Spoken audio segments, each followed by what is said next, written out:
Subscribe now and press the bell icon. Never miss an update. नाज़रीन मां यहाँ कुर्बान बलूच। नाज़रीन अॼुकल्ह सोशल मीडिया ते वफ़ाक़ी तालीम वारे वज़ारत जे एडिशनल सेक्रेटरी मोहम्मद सलीम अहमद रांझा जो हिकिड़ो ख़त मंज़र ते आयो आहे ऐं इहो ख़त सिंध जे चीफ सेक्रेटरी मुमताज़ अली शाह खे लिखियो ऐं इहो ख़त तक़रीबन 3 महीननि खां पोइ मंज़र ते आयो आहे ऐं कुझु 2 ॾींहंनि खां सोशल मीडिया ते उहो ख़त गर्दिश में आहे। उहो ख़त छा आहे? उहो ख़त सिंध में जेके सकाफ़त ॾिहाड़ो मल्हायो वञे थो या सकाफ़ती सरगर्मियूं डिसंबर में मुनक़द कयूं वञनि थियूं उन्हनि ते इतराज़ जे हवाले सां आहे।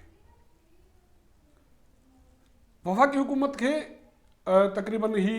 मामिलो जेको सिंध में सकाफ़त ॾींहुं मल्हाइण जेको जी शुरूआति थी उहा मुशर्रफ दौर में थी ऐं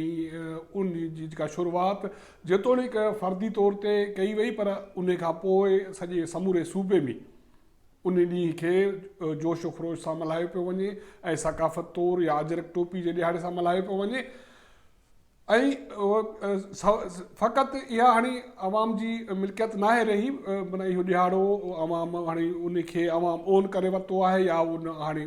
अवाम जी प्रॉपर्टी आहे पर सूबाई हुकूमत बि माना उन ॾिहाड़े खे हथी ॾिए पई उहो ॾिहाड़ो मल्हाइण जे हवाले सां जेके ऑर्गेनाइज़र्स आहिनि उनखे उन सां ताउन करे पई। हीउ ॾिहाड़ो सिर्फ़ु डिसंबर जे ॾींहंनि में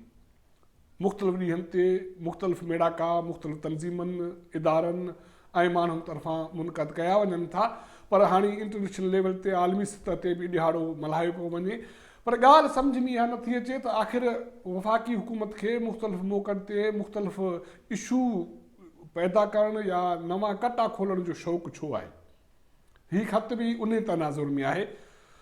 हीउ ख़त अजीब ग़रीब ॿोली में लिखियो वियो ऐं उन जी जेका ॿोली इस्तेमालु कई वई हाणे जेतोणीकि इहो ख़त हाणे 2 महीने या 3 महीननि खां पोइ मंज़र ते आयो ऐं सूबाई हुकूमतनि या क़ौम परस्त जमातूं या सिंध जे आवाम उन ते इन करे फ़िलहालु उन्हनि जो रद्द अमल साम्हूं न आहे आयो छो त जॾहिं हीउ ख़त मंज़र ते आयो आहे उन वक़्तु ई बदकिस्मती सां मुल्क में कोरोना वायरस जा 2 केस साम्हूं आया उन खां पोइ सॼो मामिलो उन जेको वबा आहे उन में ख़त उन जे नज़र थी वियो पर ॻाल्हि इहा आहे त हिन ख़त लिखण जी वफ़ाक़ी हुकूमत खे ज़रूरत छो पेश आई इहो अवाम बि सम्झे थो छो त अहिड़ा ई ख़त या अहिड़ा ई अमल आहिनि जिन नंढनि सूबनि जे अवाम खे वफ़ाक़ खां शाकी कयो आहे। इहा ॻाल्हि नई न आहे छो त वफ़ाक़ी हुकूमत माना अजीब ग़रीब जेके आहे उहा एक्टिविटीज़ करे थी या मुख़्तलिफ़ मौक़नि ते जेके क़दम खणे थी उन जे करे नंढनि सूबनि में जेको अवाम आहे उन में वफ़ाक़ जे हवाले सां शक पैदा थियनि था ऐं उन खां पोइ वरी वफ़ाक़ी हुकूमत ई इहा शिकायत करे थी त नंढनि सूबनि जो अवाम वफ़ाक़ मां माना उन जी साकार नथो करे या उन जी पुठिभराई नथो करे जॾहिं तव्हां अहिड़ा कटा नवां खोलींदो जिन जो कोई फ़ाइदो न आहे अवाम खे त पोइ उन्हनि खां शिकायत करणु त अजीब लॻे थो। हाणे हिन ख़त में जेको सिंध जे चीफ सेक्रेटरी खे इहो लिखियो वियो त सिंध जे तालीमी इदारनि में सकाफ़त जे ॾिहाड़े जे नाले ते इहे जेके सरगर्मियूं मुनक़द कयूं वञनि थियूं उन में सब सेक्ट्स सब नेशनलिज़म खे हथी मिले थी माना लिसानियत खे हथी मिले थी ऐं इन जे करे जेके क़ौमी सभु नेशनलिज़म तहरीकूं या उन्हनि खे ग्लोरीफाई कयो वञे थो उनखे हथी ॾिनी वञे थी। ॻाल्हि सम्झ में बिल्कुलु नथी अचे त जेकॾहिं को सूबो उन में सकाफ़ती ॾिहाड़ो मल्हायो वञे थो त उन सां जेके नेशनलिज़म या सब नेशनलिज़म जी तहरीकनि खे या लिसानियत खे हथी कीअं थी मिले इहा ॻाल्हि न सम्झ असांखे माना आम माण्हुनि खे सम्झ में कोन थी अचे पर शायदि वफ़ाक़ी हुकूमत खे बि सम्झ में कोन ईंदी ऐं उन अमलदार खे बि सम्झ में न ईंदी जंहिं हीउ ख़त लिखियो। हर ही पाकिस्तान जंहिंमें मुख़्तलिफ़ क़ौमूं रहनि थियूं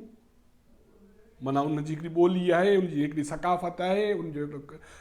सदियुनि खां वठी हज़ारे साल पुराणी तारीख़ आहे ऐं सिंध जी तारीख़ सकाफ़त बि हज़ारे साल आहे ऐं उनखे जीआरियो पियो वञे, उनखे बरक़रार रखियो पियो वञे ऐं माण्हू अवाम उन सां मुहबत करे थो। हाणे जॾहिं तव्हां उन्हनि खे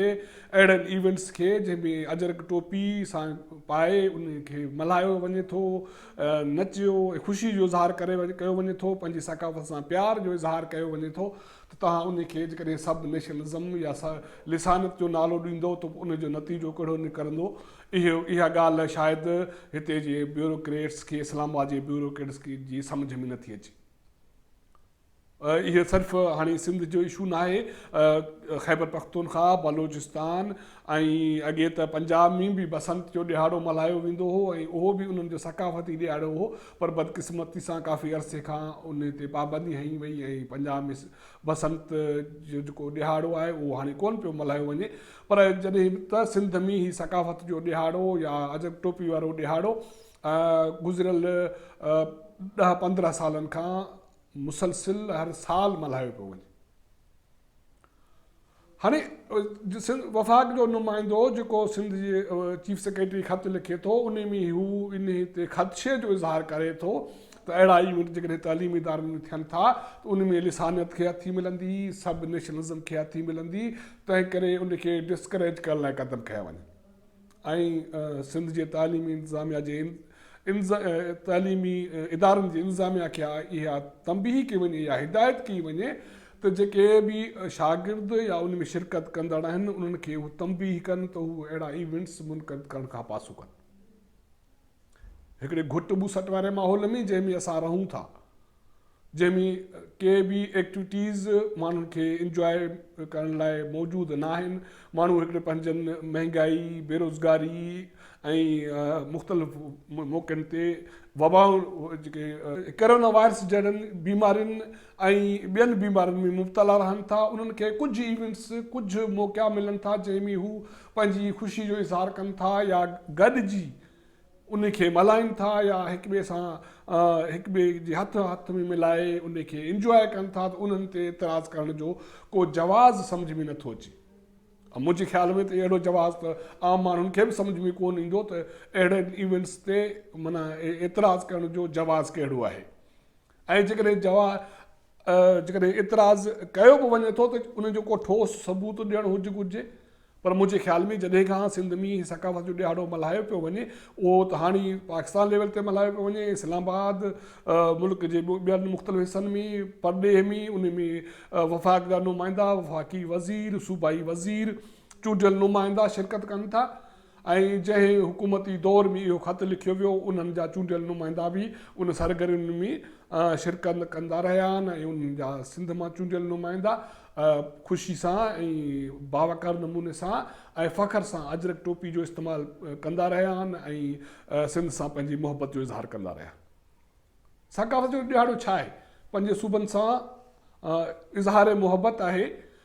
ऐं जेकॾहिं उन्हनि ते एतिराज़ आहे त हीअ अजीब लॻे थो। ॻाल्हि सिर्फ़ु इहा न आहे त वफ़ाक़ी हुकूमत जो ख़त लिखियो, पर सुवालु इहो बि आहे त सिंध हुकूमत इन ख़त खे दॿाए छो रखियो। सिंध हुकूमत जेका हाणे तरमीम या सूबाई ख़ुदि मुख़्तियारी जे हवाले सां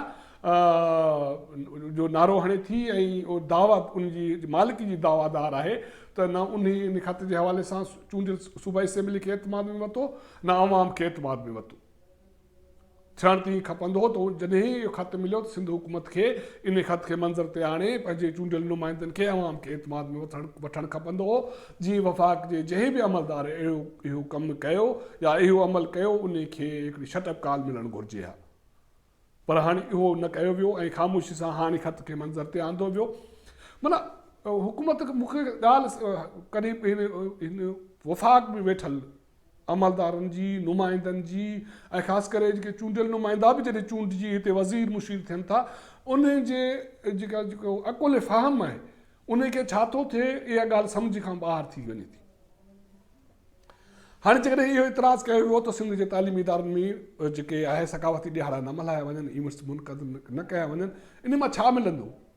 जॾहिं का शइ मूं पहिरियां ज़िक्र कयो त जॾहिं अवाम जी प्रॉपर्टी थी वञे